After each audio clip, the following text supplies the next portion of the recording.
Welcome to another video. First of all, I apologize for the not uploading for I think those 2 weeks, but last week I prepared a video on gate driving, but it didn't go very well, so I decided to skip it. And this Friday I made another video, but the audio was just simply shit, and now I'm recreating that video, so the video is a little bit delayed from Friday. In this video I'm going to discuss a new project that is going on my university and is going to take quite a lot of my time. So instead of just not uploading on the railgun progress, I thought it would be a good idea to also update on the project that's going on. And well, the project is for all the mechanical engineer students on first year only, and it's kind of a battle, a design battle, but in the meanwhile you learn a lot about undertaking the project, processing and communicating and all that sort of stuff. But I'll show you what the project is about. So this project is going to be a robot. It's going to be a robotics project that involves, well, anything that relates to robotics. But this is a special kind of robot. It's not going to be it's different, and you'll see why. First of all, this is a robot you would see being made by companies like Boston Dynamics or Festo, or all kinds of companies that work with biomechanically inspired robots. And it's pretty difficult because there are a lot of factors that need to be perfected to make a well-working robot. So then this robot, the project is about making a robot that can jump. There are 3 categories: one for farthest jump, one for guided jumping, and one for free jumping. The project is being done by teams, usually consisting out of 7 or 8 students, and at the end of this year, I think about in July or June, they will compete against each other to see who built the best robot, and there will be sponsors and prizes and all that kind of stuff. So this robot is what my team chose. It's also the robot that I kind of thought about. I designed this concept. It's just a concept. It's not worked out or anything. The dimensioning is all over the place. We are just in the first phase of designing it. But what I thought of is a robot driven by an electromotor, and jumping is being done by having the electromotor turn the legs using some sort of crankshaft mechanism, and then when that happens, the weight and the torque of the motor will then store energy in the springs. The springs will then act as knees, like in animals or we humans jump. We store energy in our legs and then we push the upper body upwards so that we can make a jumping motion.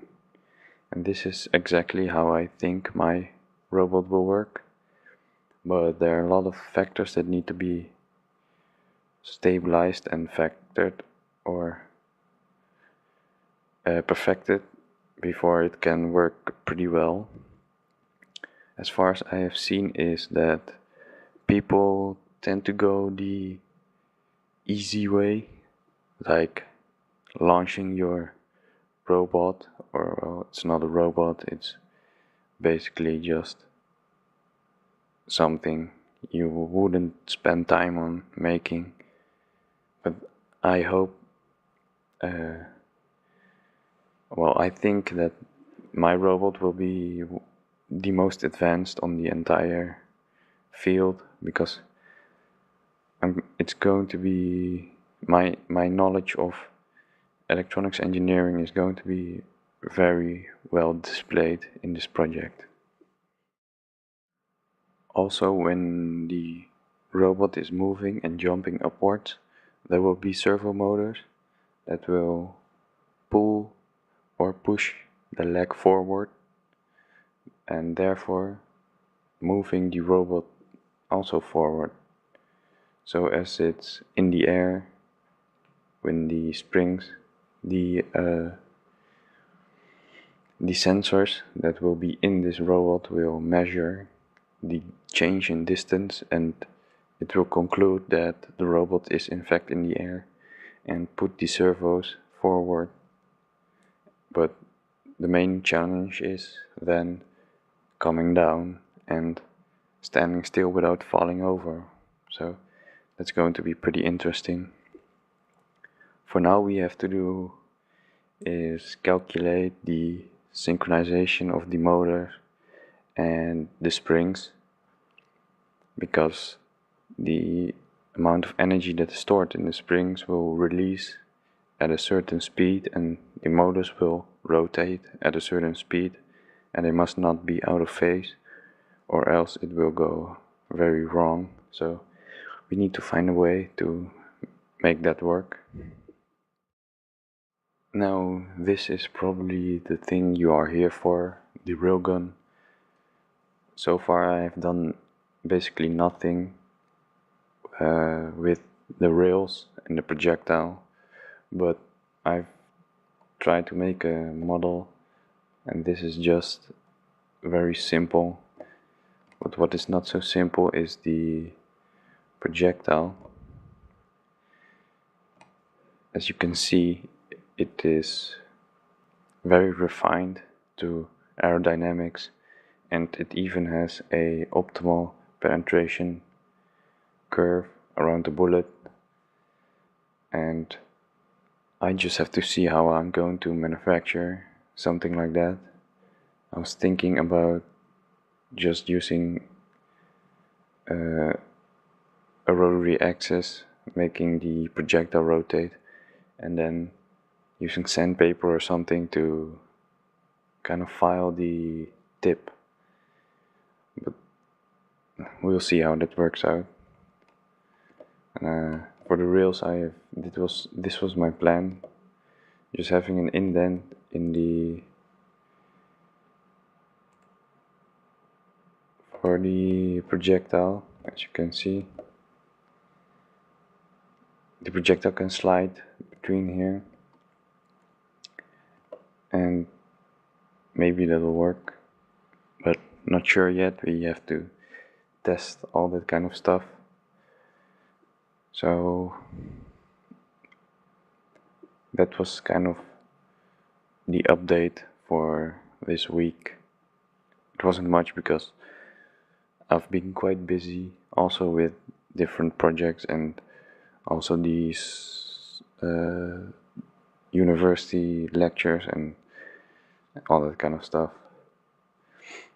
So hopefully next week I will have a video about the railgun again, or an update about the robot, and I'll try to be again as consistent as I was before, because for a channel to grow, I think consistency is pretty important for a channel. And that was it, I think. So I'll see you next week, hopefully.